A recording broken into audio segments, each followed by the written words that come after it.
Hi friends, എൻ്റെ പേര് ഷീജ. ഞാനിന്ന് പറയുന്നത് നമ്മുടെ നോട്ടം എന്ന കഥയുടെ രണ്ടാം ഭാഗമാണ്. ആദ്യ ഭാഗം നിങ്ങൾ കണ്ടിട്ടില്ലെങ്കിൽ തീർച്ചയായും പോയി കാണണം കേട്ടോ. കാരണം ആ ഭാഗം കേട്ടെങ്കിലേ നമുക്ക് ഇത് മനസ്സിലാവുള്ളൂ. അപ്പം നമുക്ക് കഥയിലേക്ക് കടക്കാം. നിനക്കിതൊക്കെ ഒന്ന് മടക്കി വെച്ചുകൂടെ നന്ദു? എന്നെ കണ്ട അമ്മ ചോദിച്ചു. അതൊക്കെ ദിവസവും ഇടുന്നതല്ലേ അമ്മേ? ഞാൻ അങ്ങോട്ട് ചെന്ന് അതിൽ നിന്നും ഒരു ഷോർട്സ് എടുത്തു. എന്നിട്ട് തിരിഞ്ഞു നിന്ന് അതിട്ട് തോർത്ത് അഴിച്ച് തല തോർത്താൻ തുടങ്ങി. നീ ഷഡ്ഡി ഇടാറില്ലേ? ഞാൻ ഷോർട്സ് വലിച്ച് കയറ്റിയത് കണ്ട് അമ്മ ചോദിച്ചു. ഒന്നും ഉണങ്ങിയിട്ടില്ലമ്മേ. ഞാനും അമ്മയും മാത്രമേ ഉള്ളൂ. അമ്മയുടെ പേര് ഷീജ. അച്ഛനും അമ്മയും ഡിവോഴ്സായിട്ട് ഇപ്പോൾ 2 വർഷമായി. എനിക്കൊരു ചേച്ചിയും ഉണ്ട് കേട്ടോ, മാളു എന്ന മാളവിക. ചേച്ചി അച്ഛൻ്റെ കൂടെയാണ് താമസിക്കുന്നത്. അച്ഛൻ്റെ കൂടെ വർക്ക് ചെയ്യുന്ന ഒരുത്തിയുമായുള്ള ചുറ്റിക്കളി അമ്മ പൊക്കി. ആദ്യമൊക്കെ അച്ഛൻ അങ്ങനെയൊന്നുമില്ല എന്നൊക്കെ പറഞ്ഞുവെങ്കിലും അച്ഛൻ്റെ ഫോണിലെ കോൾ ഹിസ്റ്ററിയും അവർ ഒരുമിച്ചുള്ള ഫോട്ടോയുമെല്ലാം കയ്യോടെ പൊക്കി വീട്ടുകാർക്ക് കാണിച്ചു കൊടുത്തു. ആകെ പ്രശ്നമായി, വഴക്കായി. ഒടുവിൽ അത് ഡിവോഴ്സ് വരെ എത്തി.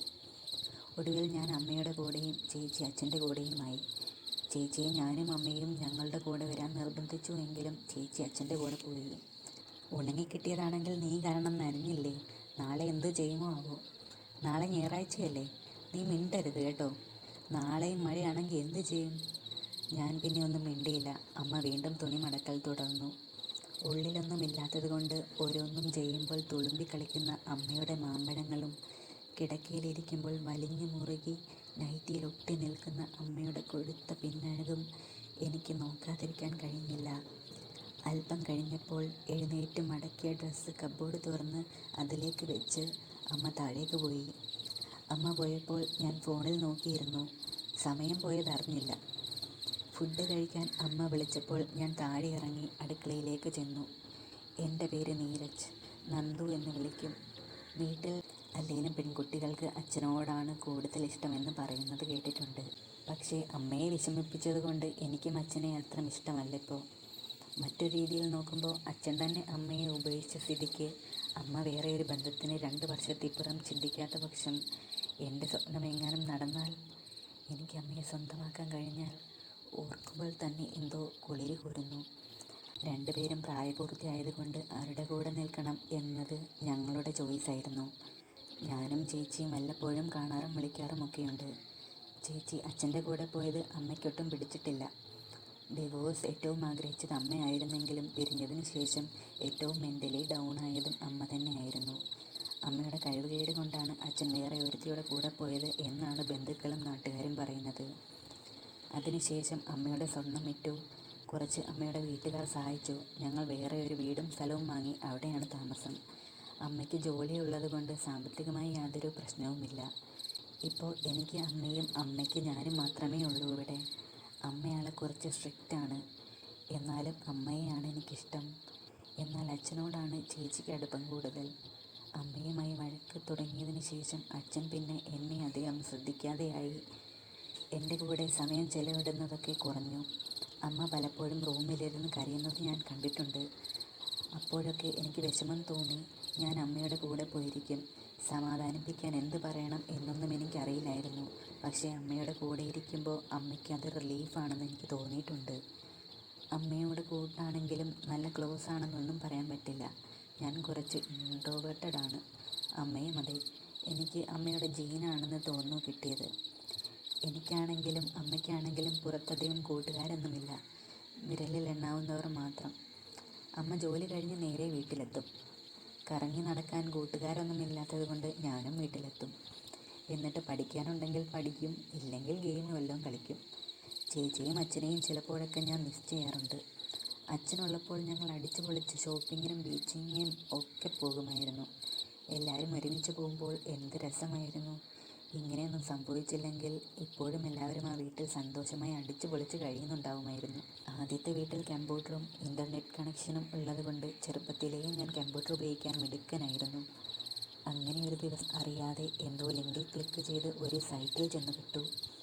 നോക്കിയപ്പോൾ കുറേ പേരുടെ തുണിയില്ലാത്ത ഫോട്ടോ. അപ്പോൾ ഞാനത് പേടിച്ചിട്ട് ക്ലോസ് ചെയ്തെങ്കിലും പിന്നീട് ആരുമില്ലാത്തപ്പോൾ വീണ്ടും കാണാൻ തുടങ്ങി അതൊക്കെ. അങ്ങനെ ഒരു ദിവസം കമ്പ്യൂട്ടറിൽ നോക്കിക്കൊണ്ടിരിക്കുമ്പോൾ ചേച്ചി വന്ന് ഞാൻ പെട്ടെന്ന് ടാബെല്ലാം ക്ലോസ് ചെയ്തെങ്കിലും ഹിസ്റ്ററി ഡിലീറ്റ് ചെയ്യാൻ പറ്റിയില്ല. എൻ്റെ പരങ്ങൾ കണ്ട് ചേച്ചിക്ക് ഡൗട്ട് അടിച്ചോ എന്ന് ഞാൻ പേടിച്ചിരുന്നു. ചേച്ചിയും ഉപയോഗിക്കുന്ന കമ്പ്യൂട്ടറാണ്. അവസാനം ഞാൻ പേടിച്ച പോലെ തന്നെ സംഭവിച്ചു. ചേച്ചി എന്നെ കൈയോടെ പൊക്കി ഒന്ന് വിരട്ടി. പിന്നെ കുറേ കാലം ഒന്നുമില്ലായിരുന്നു. +1 പഠിക്കുമ്പോൾ ഫോൺ കിട്ടിയപ്പോൾ അതിൽ കാണാൻ തുടങ്ങി. ഒരു ദിവസം അപ്രതീക്ഷിതമായാണ് ഒരു അമ്മ മകൻ വീഡിയോ കണ്ടത്. പേടി കൊണ്ടോ മറ്റെന്തോ കൊണ്ടോ ഞാൻ വേഗം അത് ക്ലോസ് ചെയ്തു. പിന്നെ എൻ്റെ മനസ്സ് മുഴുവൻ അതായിരുന്നു. അമ്മയും മകനും തമ്മിൽ അങ്ങനെയൊക്കെ നടക്കുമോ? അത് ശരിക്കുമുള്ളതായിരിക്കുമോ എന്നൊക്കെയുള്ള ഒരുപാട് ചോദ്യങ്ങൾ. പേടി തോന്നിയെങ്കിലും തെറ്റാണ് എന്ന് തോന്നിയിട്ടും പിന്നെയും അങ്ങോട്ട് അത് കാണാൻ മാത്രമായിരുന്നു ഞാൻ സൈറ്റിൽ കയറുന്നത്. പിന്നീട് ഞാൻ അമ്മയെ ശ്രദ്ധിക്കാൻ തുടങ്ങി. എൻ്റെ സ്വന്തം അമ്മയെ. ഓരോ പ്രാവശ്യം തടവിക്കളഞ്ഞു കഴിയുമ്പോഴും കുറ്റബോധം തോന്നുമെങ്കിലും വീണ്ടും അമ്മയെ കാണുമ്പോൾ പിന്നെയും തടവാൻ തോന്നും. പയ്യെ പയ്യെ കുറ്റബോധം കുറഞ്ഞു വന്നു. വീട്ടിൽ ഞങ്ങൾ മാത്രമായതുകൊണ്ട് ഇപ്പോൾ നല്ല സുഖമാണ്. വീട്ടിലമ്മ നൈറ്റിയാണ് ഇടാറ്. ഉള്ളിൽ കച്ചയിടുമെങ്കിലും അധിക ദിവസവും അടിവസ്ത്രം ഇടാറില്ല. കാരണം അമ്മ ജോലിക്ക് പോയി കഴിഞ്ഞാൽ ബാത്റൂമിൽ കയറി നോക്കും. എൻ്റെ റൂം മുകളിലാണ്, അമ്മയുടേത് താഴെയും. രണ്ടാളുടെയും റൂമിൽ തന്നെ ബാത്റൂം ഉള്ളതുകൊണ്ട് സീൻ പിടിക്കാനുള്ള സാഹചര്യം വളരെ കുറവാണ്. അടിവസ്ത്രം എടുത്ത് മണത്ത് നോക്കും, ചിലപ്പോഴൊക്കെ നക്കിയൊക്കെ നോക്കും. എന്നിട്ട് എൻ്റെ അതിൽ ചുറ്റിപ്പിടിച്ച് തടവി രസിക്കും ഞാൻ. വരാൻ നേരം നിലത്ത് കളയും. അമ്മയുടെ തുണിയിലാക്കാൻ എനിക്ക് പേടിയാണ് കേട്ടോ. അതൊക്കെ ആലോചിച്ചുകൊണ്ട് ഞാൻ താഴേക്ക് ചെന്നു. അമ്മ ചപ്പാത്തിയും കറിയും റെഡിയാക്കി വെച്ചിട്ടുണ്ടായിരുന്നു. ഞങ്ങൾ രണ്ടുപേരും ഫുഡ് കഴിച്ചു കഴിഞ്ഞ് അമ്മ പാത്രങ്ങൾ കഴുകി വയ്ക്കാനായി അടുക്കളയിലേക്ക് പോയി. നന്ദു, ഒന്നിങ്ങോട്ട് വന്നേ. കൈ കഴുകി റൂമിലേക്ക് പോകാൻ നിൽക്കുമ്പോൾ അമ്മ അടുക്കളയിൽ നിന്ന് വിളിച്ചു. എന്താ അമ്മേ? നിനക്കെന്താ? എന്നെ ഒന്ന് സഹായിച്ചാൽ? നിൻ്റെ പ്രായത്തിലെ കുട്ടികളൊക്കെ ഇപ്പോൾ എല്ലാ ജോലിയും ചെയ്യുമല്ലോ. ഏതു നേരവും ഫോൺ നോക്കിയിരിക്കും. അതിന് അമ്മ എന്നോട് സഹായിക്കാൻ പറഞ്ഞില്ലല്ലോ, ഞാൻ അല്പം നീരസത്തോടെ ചോദിച്ചു. ഇതൊക്കെ പറഞ്ഞിട്ട് വേണോ ചെയ്യാൻ? എന്താ ചെയ്യണ്ടേ? ആ പ്ലേറ്റെല്ലാം തുടച്ച് തട്ടിൽ വയ്ക്ക് എന്ന് പറഞ്ഞ് ഒരു തുണി എൻ്റെ കയ്യിൽ തന്നു. പണി ചെയ്യാൻ മടിയുണ്ടെങ്കിലും അമ്മയോട് അടുത്തിടപഴകാൻ അമ്മ തന്നെ അവസരമുണ്ടാക്കി തന്നതുകൊണ്ട് ഞാനത് ചെയ്യാൻ തീരുമാനിച്ചു. പ്ലേറ്റ് തുടച്ച് വയ്ക്കുമ്പോഴും എൻ്റെ കണ്ണ് അമ്മയുടെ ദേഹത്ത് തന്നെയായിരുന്നു. പാത്രം കഴുകുന്നതിനിടെ വെള്ളം തെറിച്ച് നൈറ്റിയുടെ മുൻഭാഗം അങ്ങിങ്ങായി നനഞ്ഞിരുന്നു. നനഞ്ഞ ഭാഗം ദേഹത്ത് പറ്റിക്കിടന്നു. കൈ അനക്കുമ്പോൾ തുളുമ്പിക്കളിക്കുന്ന അമ്മയുടെ മാമ്പഴങ്ങളിലേക്ക് ഞാൻ ആർത്തിയോടെ നോക്കി. താഴെ ഒരാൾ തല പൊക്കുന്നത് ഞാൻ അറിഞ്ഞു. ഞാൻ തുടയ്ക്കാം അമ്മേ.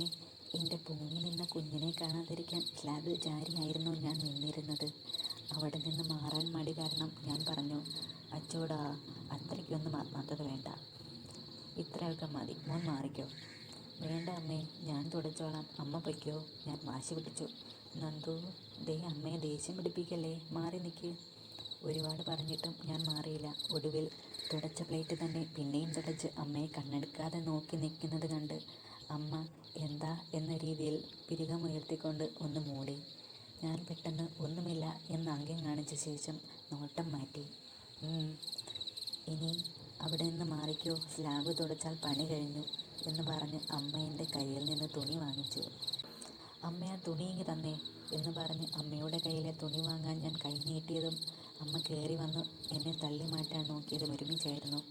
എന്നെ തള്ളിയപ്പോൾ ഞാൻ പുറകിലോട്ട് തെന്നി വീഴാൻ പോയി. എൻ്റെ കൈ നേരെ കയറി പിടിച്ചത് അമ്മയുടെ കയ്യിലായിരുന്നു. അമ്മ പിടിച്ചെങ്കിലും അമ്മയ്ക്ക് പെട്ടെന്ന് ബാലൻസ് കിട്ടാതെ ഞങ്ങൾ രണ്ടുപേരും താഴേക്ക് വീണു. ഞാൻ നിലത്തും അമ്മ എൻ്റെ മുകളിലും. എന്തെങ്കിലും പറ്റിയോടാ? പെട്ടെന്ന് സ്വബോധം വീണ്ടെടുത്ത് അമ്മ കൈകുത്തി എഴുന്നേറ്റു. എഴുന്നേൽക്കുന്നതിനിടെ തുടയിടുക്കിൽ കുരുങ്ങിക്കിടന്ന എൻ്റെ കുഞ്ഞൻ അമ്മയുടെ പൂവിലുറഞ്ഞ് ഷോർട്സിൽ കൊടിമരം അടിച്ച് തന്നെ നിന്നു. അതുകൂടെ ആയപ്പോൾ എൻ്റെ ദേഹത്ത് ആകെ ഒരു തരിപ്പ് പോലെ തോന്നി. അമ്മയുടെ കാര്യവും മറിച്ചല്ല എന്ന് അമ്മയെ നോക്കിയപ്പോൾ മനസ്സിലായി. പെട്ടെന്നുള്ള വീഴ്ചയിൽ എൻ്റെ തല തറയിലടിച്ചു. പക്ഷേ എൻ്റെ ശ്രദ്ധ മുഴുവൻ എൻ്റെ നെഞ്ചിൽ അമർന്നിരിക്കുന്ന അമ്മയുടെ മാമ്പഴങ്ങളിലും. ഉള്ളിലൊന്നുമില്ലാത്തതുകൊണ്ട് അമ്മയുടെ പൂവിൻ്റെ തൊട്ട് താഴെ തുടയുടെ ഇടയിൽ തന്നെ കയറി നിൽക്കുന്ന എൻ്റെ കുഞ്ഞനിലുമായിരുന്നു. ഇതെല്ലാം ഓർത്ത് അമ്മയുടെ അവിടുത്തെ ചൂട് കൂടി തട്ടിയപ്പോൾ എൻ്റെ കുഞ്ഞൻ ഒന്നുകൂടി ബലം വെച്ചതുപോലെ എനിക്ക് തോന്നി. എത്രയോ കാലമായി ഒന്ന് തൊടാൻ കൊതിച്ച അമ്മയുടെ വെണ്ണത്തുടകൾക്കിടയിൽ എൻ്റെ അമ്മപ്പൂവിൻ്റെ മേലെ എൻ്റെ കുഞ്ഞൻ തട്ടിയ സുഖത്തിൽ ഞാൻ ലയിച്ചങ്ങനെ ഇരുന്നു പോയി. എഴുന്നേറ്റ് മുട്ടുകുത്തി നിന്ന് അമ്മ എന്നെ പിടിച്ചെഴുന്നേൽപ്പിച്ചു. ഞാൻ എഴുന്നേറ്റിരുന്നു. ഇത്രയൊക്കെ ആയ സ്ഥിതിക്ക് ഇനി എൻ്റെ കുഞ്ഞിനെ അമ്മയിൽ നിന്ന് മറച്ചു പിടിക്കേണ്ട ആവശ്യമില്ല എന്നെനിക്ക് തോന്നി. നിങ്ങളെല്ലാവരും പോയി ടെലഗ്രാം ചാനൽ ജോയിൻ ചെയ്യുക. ഈ കഥയുടെ അടുത്ത പാർട്ട് ടെലഗ്രാമിലായിരിക്കും ഇടുക. ടെലഗ്രാമിൻ്റെ ലിങ്ക് ഈ കമൻറ്റ് ബോക്സിലുണ്ട്. ഓരോ 2 പാർട്ട് കഴിയുമ്പോഴും ഞാൻ ഇനി മുതൽ അതിൻ്റെ 3ാമത്തെ പാർട്ട് ടെലഗ്രാമിലായിരിക്കും ഇടുക. കാരണം അതിൽ എല്ലാ രീതിയിലും പറയാൻ പറ്റും. യൂട്യൂബിൽ കഥകൾ പറയുന്നതിന് ഓരോ പരിമിതികളുണ്ട്. അതുകൊണ്ടാണ് ഫ്രണ്ട്സ്. അപ്പോൾ ഇനി അടുത്ത പാർട്ടിൽ കാണാം. നിങ്ങൾ ഈ ചാനൽ ഒന്ന് സബ്സ്ക്രൈബ് ചെയ്ത് എന്നെ ഒന്ന് സപ്പോർട്ട് ചെയ്തേക്കണേ. Thank you.